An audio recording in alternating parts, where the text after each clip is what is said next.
వేసవి నాటికి రాష్ట్రంలోని ఏ మున్సిపాలిటీలోనూ తాగునీటి సమస్య తలెత్తకుండా ముందస్తు చర్యలు తీసుకోవాలని ఏపీ ముఖ్యమంత్రి చంద్రబాబు అధికారుల్ని ఆదేశించారు. అవసరమైతే ప్రత్యేకంగా నిధులు విడుదల చేస్తామని స్పష్టం చేశారు. తాగునీటి ఇబ్బందులకు ఆస్కారం ఉన్న పట్టణాలపై ప్రత్యేక దృష్టి పెట్టాలని సూచించారు.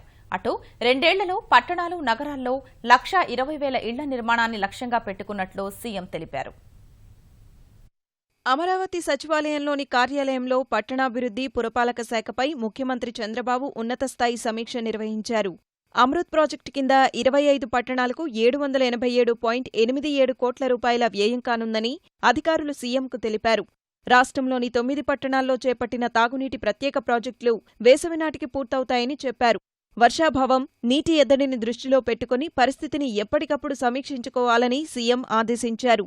తాగునీటి సమస్య శాశ్వత పరిష్కారానికి కార్యాచరణ చేపట్టాలని దిశానిర్దేశం చేశారు. గత సంవత్సరం 37 మున్సిపాలిటీస్లో ఈ వాటర్ ప్రాబ్లం వచ్చింది. ఈసారి 61 మున్సిపాలిటీస్లో వాటర్ ప్రాబ్లం రావచ్చని, దాన్ని ఓవర్కమ్ కావడానికి మెజర్మెంట్స్ అన్ని ఆల్రెడీ ప్లాన్ చేశారు. సుమారుగా 52 కోట్లు ఖర్చు అవుతుంది. కొన్ని దగ్గరలో బోర్ వేయటం, కొన్ని దగ్గరలో వాటర్ సోర్సెస్ దగ్గర లేదని ఉంటే దాని నుంచి అలా తీసుకోవటం, కెనాల్స్కి చెరువుల నుంచి వాటి నుంచి వాటర్ యాక్చువల్గా ఫిల్ చేసుకోవడం. ఈ ఫిబ్రవరి మంత్లో ప్లాన్ చేసుకుంటే మార్చి నుంచి రాబోయే ఎద్దడిని మనం ఎదుర్కోగలం. పర్మనెంట్గా ప్రాబ్లం సాల్వ్ కావడానికి ఈరోజు మున్సిపాలిటీస్లో 9 వర్క్స్ ఆన్గోయింగ్ వర్క్స్ జరుగుతున్నాయి. దాని వర్త్ 1,664 కోట్లు.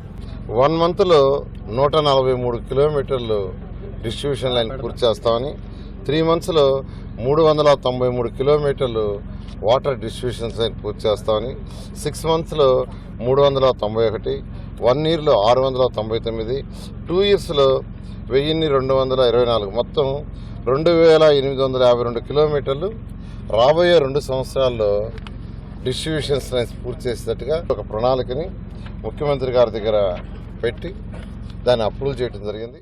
సమావేశంలో గృహ నిర్మాణంపైన చంద్రబాబు సమీక్షించారు. 2 ఏళ్లలో రాష్ట్రంలోని పట్టణాలు, నగరాల్లో 1,20,000 ఇళ్లు నిర్మించాలని లక్ష్యంగా పెట్టుకున్నట్లు వెల్లడించారు. ప్రభుత్వం చేపట్టే గృహ నిర్మాణానికి అత్యాధునిక సాంకేతిక పరిజ్ఞానం వినియోగించాలని స్పష్టం చేశారు.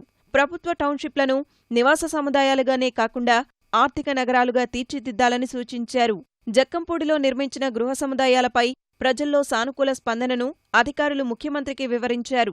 243 కోట్ల 27 లక్షల రూపాయల వ్యయంతో చేపట్టిన నగరాల సుందరీకరణ పురోగతిని నివేదించారు. టెండర్లు కూడా ముఖ్యమంత్రి గారు ఫైనలైజ్ చేశారు. బహుశా ఒక 1 వీక్లో టెండర్లు పిలుస్తారు. ఈ హౌసెస్ కూడా 1 ఇయర్ 6 మంత్స్లో అంటే 18 నెలల్లో పూర్తి చేయడం జరుగుతుంది. టోటల్గా బహుశా భారతదేశ చరిత్రలో ఇంత షార్ట్ పీరియడ్లో 1,20,000 కట్టిన చరిత్ర లేదు. అయితే ఇది ఇక్కడ సాధించడానికి కారణం ఏంటంటే వివిధ రాష్ట్రాల్లో, వివిధ దేశాల్లో స్టడీ చేయటం, బెస్ట్ ప్రాక్టీసెస్ని తీసుకొచ్చాం.